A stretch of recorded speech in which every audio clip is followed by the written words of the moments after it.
ஆட்சியர் அலுவலகம் முன்பு ஆர்ப்பாட்டம். கோயம்புத்தூரில் கல்லூரி மாணவியிடம் கூட்டு பாலியல் துன்புறுத்தலை வலியுறுத்தி சம்பவத்தை கண்டித்து வேலூர் பாஜக மகளிர் அணி கண்டன ஆர்ப்பாட்டம். வேலூர் மாவட்டம் வேலூர் தாலுகா சத்துவாச்சாரியில் அமைந்துள்ள மாவட்ட ஆட்சியர் அலுவலகம் முன்பு கோயம்புத்தூரில் கல்லூரி மாணவியிடம் கூட்டு பாலியல் துன்புறுத்தலை வலியுறுத்தி சம்பவத்தை கண்டித்து வேலூர் மாவட்ட பாஜக மகளிர் அணியின் சார்பில் மாவட்ட தலைவர் தசரதன் தலைமையில் மாபெரும் கண்டன ஆர்ப்பாட்டம் நடைபெற்றது.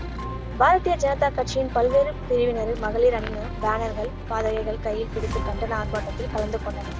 அவர்கள் முன்வைத்த முக்கிய கோரிக்கை, தமிழ்நாட்டில் பெண்களுக்கு பாதுகாப்பற்ற மாநிலமாக மாறிய திமுக ஸ்டாலின் அரசு மக்களிடம் மன்னிப்பு கோர வேண்டும்.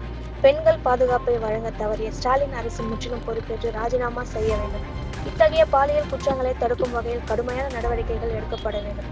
தமிழ்நாட்டில் போதைப் பொருட்களுக்கு முழுமையான தடை விதிக்க வேண்டும். இந்த ஆர்ப்பாட்டத்தில் நூற்றுக்கணக்கான பாஜக நிர்வாகிகள், தொண்டர்கள் கலந்து கொண்டு தமிழ்நாட்டின் சட்ட ஒழுங்கு பாரம்பரியம் அரசு காட்டும் அலட்சியத்தை கண்டித்தனர். இந்த நிகழ்ச்சியில் சிறப்பு அழைப்பாளராக பாஜக மாநில பொதுச் செயலாளர் கார்த்தியாயினி கலந்து கொண்டு கண்டன உரையாற்றி ஊடகத்தினரிடம் பேட்டியளித்தார்.